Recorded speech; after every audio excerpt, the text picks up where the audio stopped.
Looking for the best action cameras to suit your needs? In this video, we're diving into some of the top options available right now. Before we begin, don't forget to check out the links in the description to find the best deals within your budget. Let's get started. Number 1. DJI Osmo Action 5 Pro. For the money, DJI's Osmo Action 5 is the best action camera you can buy right now. It trumps our previous top pick, the GoPro Hero 13 Black, in several ways, including battery life, which tops out at 2 solid hours of 4K video recording in my tests. The Action 5 Pro can now record a 4:3 ratio in 4K at 120 frames per second and features a new Super Night mode, which shoots up to 4K per 30 frames per second footage at 16:9 and uses noise reduction to get usable footage, even in low light situations. Want great audio? The Action 5 sounds decent out of the box, but it seamlessly integrates with the DJI Mic 2 or the Mic Mini to offer much better audio, better than what I've been able to get from GoPro, even with the GoPro Media Mod and an external mic. I also really love the Action 5's size. It's smaller than the GoPro and easier to mount on helmets or bike handlebars. The mounting system is unchanged, which is a good thing because this is the best magnetic system I've tried. Sure, the GoPro Hero 13 offers 5.3K video resolution, higher than the Action 5, but in practice, I've encountered very few situations where this matters. Given the longer battery life, much better low-light capabilities, and smaller design, DJI is the better buy. Number 2. GoPro Hero 13 Black. We have a separate guide to choosing the right GoPro, but for most people, the Hero 13 Black is the best option. Its new interchangeable lens system makes the Hero 13 Black considerably more versatile than anything else in this guide. In addition to the standard lens, there is the ultra-wide lens mod, $100, with a 177-degree field of view, a new macro lens mod, $149, for close-ups, and a new anamorphic lens mod, $150, with a 21:9 aspect ratio and those sweet movie-style lens flares. All of the extra lenses are automatically detected by the Hero 13 the minute you attach them, and settings are automatically adjusted accordingly. This is quite frankly the best feature of the camera, especially for the ND filters, which are normally quite a pain to set up with proper shutter speed. Read our full GoPro Hero 13 review for more details on how the lens system works. And remember, if you don't need them, you don't need them. After a year of playing with these, I still use the standard lens the most, followed by the ultra-wide lens, and occasionally the macro lens. The Hero 13 Black also introduces a new magnetic mounting system, finally catching up to competitors, and it's great, but it seems like everyone forgot the GoPro has always had a quick mount system that is also great and remains what I use most. The 5.3K 10-bit video out of the GoPro Hero 13 is very nearly the best of the cameras on this page. The main reason we've put the DJI as our top pick comes down to battery life.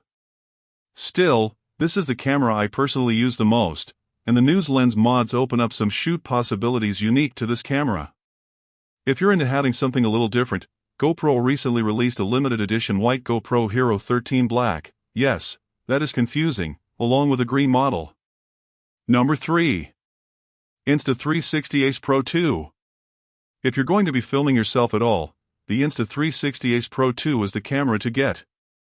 It has a great lens and sensor co-engineered with Leica, capable of recording 8K video at up to 30 frames per second. The 8K is not great for action. It has quite a bit of digital artifacts and fast-moving scenes, but it's nice for cropping in on slower shots while retaining 4K video quality. The must-have feature for vlogging is the flip-up rear screen. While other action cameras offer a small front screen to compose selfies, the entire back of the Ace Pro is a screen that flips up, and it's easier to frame yourself. It also makes it easy to shoot from the hip and other unusual angles. The video quality is impressive, especially the low-light performance, which is much better than the GoPros. Overall, the image quality is similar to the DJI Osmo Action 5, which shares the same sensor. DJI caps the recording at 4K, though. Shooting side by side, it was interesting to see how the same sensor produced different results based on each company's different image processing algorithms. Overall, this is very close to the DJI for video quality. The Ace Pro 2 has great battery life and a magnetic mounting system that's different from DJI's, but also excellent. The big downside to the Ace Pro 2 is that it doesn't support 10-bit color, which means you have fewer options to colorize footage in post-production. In November 2025, Insta360 announced a series of new bundles for the Insta360 Ace Pro 2, including a set of extra lenses like the GoPro Hero 13, a grip that makes holding the Ace Pro 2 more like holding a traditional camera, and, most creatively, an instant printer that attaches to the bottom of the grip and effectively makes your Ace Pro 2 into a Polaroid-style instant camera. I haven't had a chance to test these yet, but I will update this guide when I have. At the very least, it's nice to see some new ways to use the action camera. Number 4. DJI Osmo Nano. You could argue that DJI is copying the Insta360 here, which pioneered the detachable action camera with the Go series, most recently the Go Ultra, $500.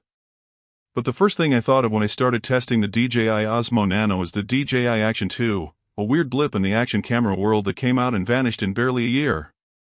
I was always fond of the Action 2 and its strange, detachable, magnetic configuration. The Osmo Nano feels like DJI took the lessons from the Action 2, borrowed some ideas from Insta360, and out came the Osmo Nano.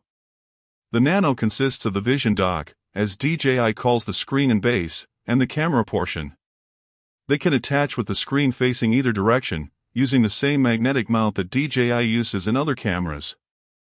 Crucially, this means the camera pod can be mounted to any DJI magnetic mount, something very convenient if you're already heavily invested in the DJI ecosystem. The dock works from a distance of up to 33 feet and offers a bright, 1.96-inch touchscreen. There are two models available, one with 64 GB of built-in memory and one with 128 GB. Both have an SD card slot if you need more storage space. The 128 GB model offers a higher download rate when transferring footage, but it's $30 more. Nano uses the same 1/1.3-inch sensor as the Action 5, and has very similar video specs and output. You get some things here that you do not with the Insta360 Go cameras, including support for 10-bit color, 4K per 60 frames per second video, and full sensor 4:3 4K video at up to 50 frames per second. Video out of the Nano looks good. DJI appears to have changed its color science somewhat. Video from the Osmo Nano looked more natural and less aggressively sharpened than video from the Action 5. If you shoot in 10-bit D-Log-M and do your coloring in post, you'll have about 13 stops of dynamic range to work with. That's really nice when you're filming difficult scenes like riding a trail through the trees in midday sunlight. Number 5. Insta360 Go Ultra Action Camera. Like the DJI above, Insta360's Go Ultra is a hybrid camera that transforms from a traditional action camera design to a more portable go-anywhere wearable camera.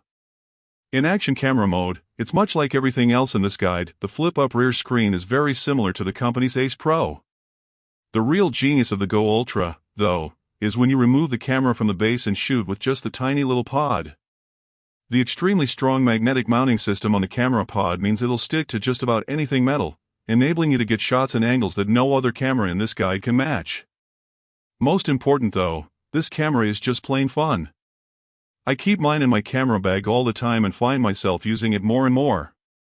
The simplicity and ease of shooting with the Go Ultra are hard to match. Just stick it somewhere and do your thing. There are two downsides. The pod isn't waterproof without a different lens cover, and the battery isn't removable, which means you need to lug around a portable battery charger to recharge on the go.